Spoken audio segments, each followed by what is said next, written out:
Hi, my name is Carl van Schaik. I'm a lead engineer at Open Kernel Labs, and I'm going to talk to you today about capabilities and OKL4. You're probably wondering, what are capabilities? Well, capabilities are a way to construct secure systems. So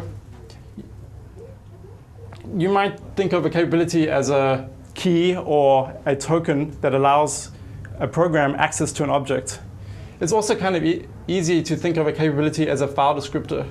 So in Unix, if you have a file descriptor such as standardin, a program can call read on standardin and automatically get access to the input device. Normally, standardin is provided by default for a program. It doesn't have to open it. So that's essentially what a capability is. A capability, unlike in file descriptors, you cannot open to create a new capability. So in the Unix system, when you open, you're accessing a path, and the system has to do some sort of access control. Do you have privilege to access the path or not? Capabilities don't let you do that, so it provides a different way of security. A capability, similar to a file descriptor, basically consists of an object pointer and a set of rights associated with that object. For example, these rights will specify what the holder of the capability can do with the object. And many capabilities can reference the same object. So capabilities allow us to design systems that use the principle of least privilege. In a Unix system, you might call the cat program to cat a file. In this scenario, the system is going to have to validate whether cat has access to this file. In a capability-based system,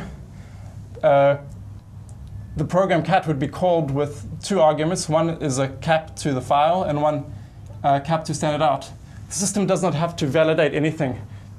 The cat program has direct access to the file and standard out, and no further checks are required.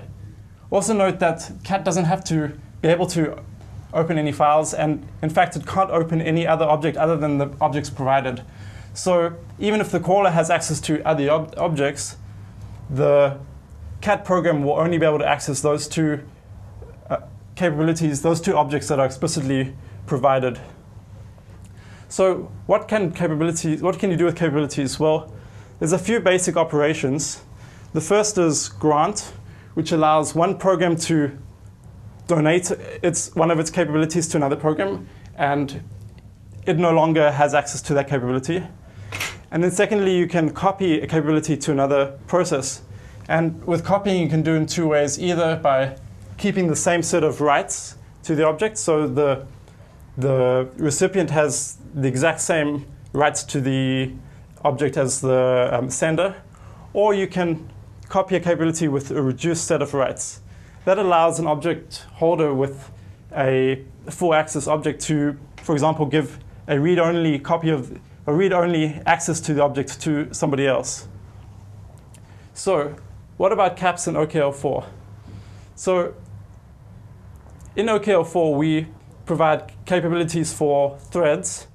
So any access to a thread needs to be referenced through a capability. There's no way to access any threads that you have no capabilities to. We also have a thing called a C-list, which is a capability list. It basically is a keyring which holds all your capabilities and is associated with your current address space or process. Now, a C-list has a number of slots, and you can add and remove capabilities into any of the slots. The program then accesses the objects by referencing one of the capabilities in the C-list. Note that all the capabilities and the C-list are maintained inside the kernel. There's no way for the user to directly access these objects, and hence there's no way to tamper with the capabilities.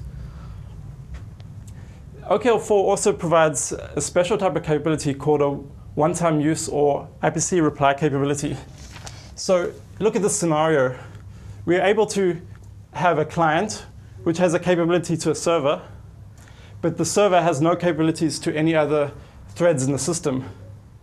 So with IPC reply capabilities, they're a magically generated capability. So when the client messages the server through IPC, a special one-time use reply capability is added to the server's capability list. This then allows the server to reply to the client, and at the same time the capability is destroyed. That means after replying, there's no further way for the server to get access to the client. This provides a way of doing fine-grained security and allows the clients not to trust the server other than when in the middle of a server call. This is just the beginning of capabilities in OKL4, and there's a lot more to come.